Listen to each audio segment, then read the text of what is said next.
I don't know of any other street spots. I can't believe it's been 15 years. That's so crazy to me. Let's start at the very beginning. Do you remember how you got on Etnies and who approached you and how that all worked? Yeah, I remember just being a Grom, just skating around in Orange County. We got a call. We went in there, and Don Brown was looking at me and my brother, and this is the first time I met Don, and right out of the gates, just cracking jokes, making fun of me and my bro's shoes. And I remember he pulled out a pair of scissors and he cut Shane's laces. He cut all Shane's laces and took his shoes off and then handed us a brand new box of shoes. And that was the first free pair of shoes I ever got. And I believe I was 7 years old. And since then, I've never wore a different shoe. I've always worn Etnies.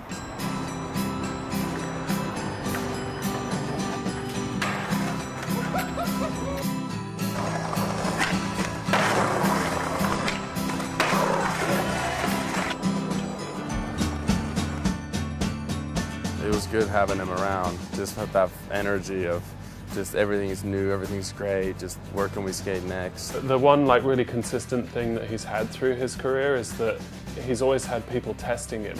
But yeah, no, there was definitely bullying, not bullying, but just kind of like, okay, we kind of got to toughen this kid up. I don't think it was anything mean, too mean-spirited. Oh, I definitely got picked on. I got picked on for sure, but it was all love, you know? It's because I knew I was a little annoying little kid, 8 years old, got a bowl cut, wearing a helmet, skating around.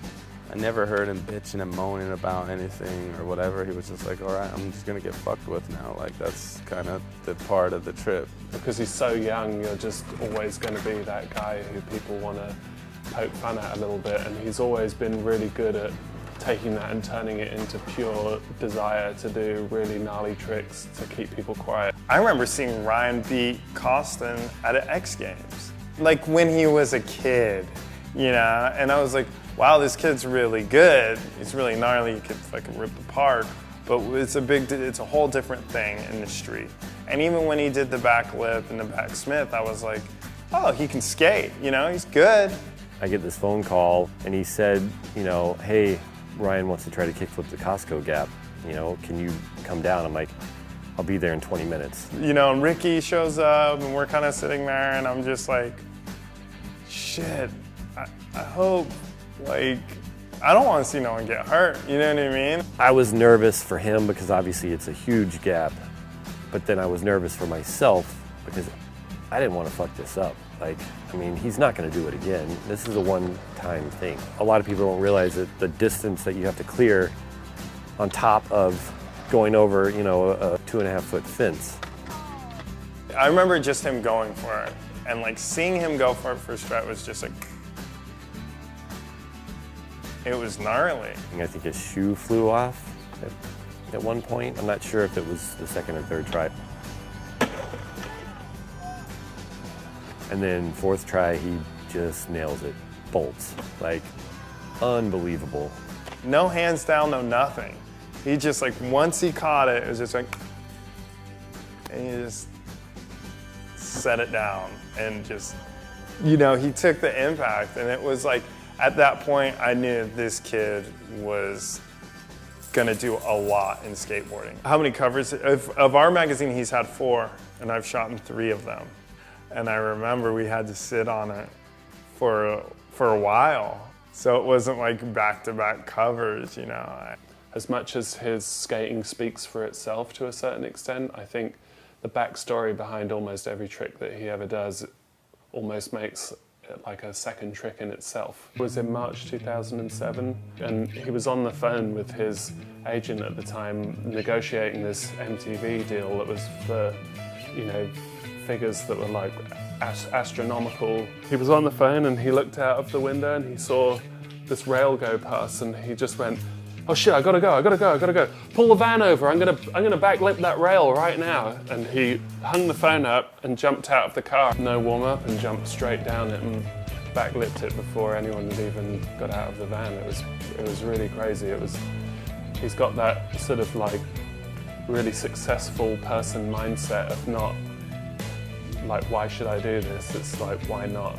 He's actually a really difficult person to take photos of. He doesn't want to wait at all. He wants to just do it. How about the day at Buster Bale. Was that one of the greatest days of your life? That was the greatest day of my life. I wasn't even really planning on skating that day because me and P-Rod had quite a wild night the night before, breaking some glass, and my whole hand was just jacked, man, all the way to the bone. And I remember waking up in the morning and like tipping my hand in hydrogen peroxide, and I'm like looking at P-Rod as I'm wrapping it up, and he's like, we're gonna go to that Buster Bale contest. And I was like, okay, yeah, cool, I'll go check it out. And so we get there, and I try a kickflip.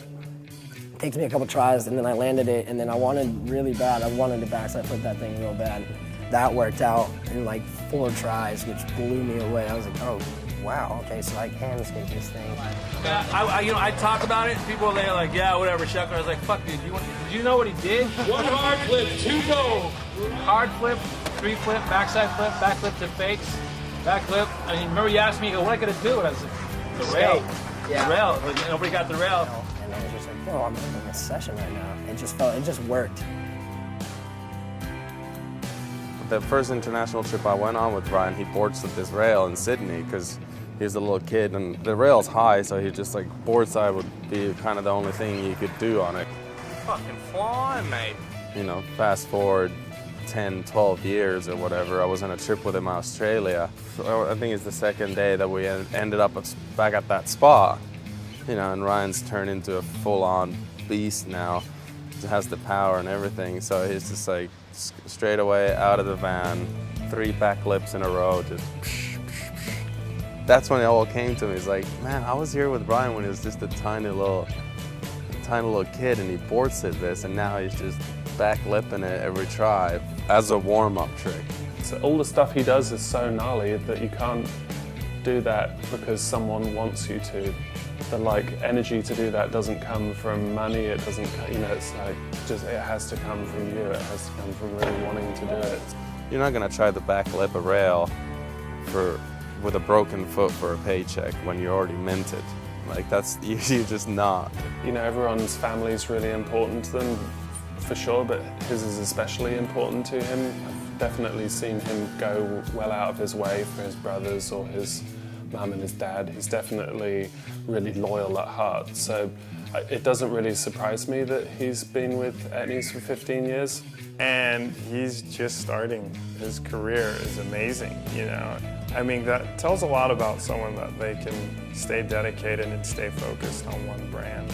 It's like a family. It is a family. I've been there, I've been on Etnies longer than my little brother's been alive. It's crazy.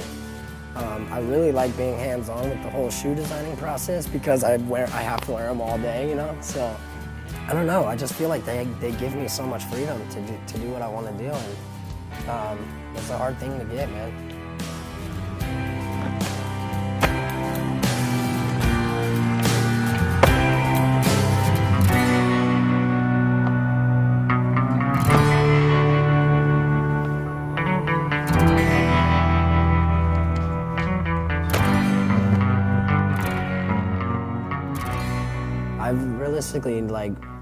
I've lived my life in Etnies.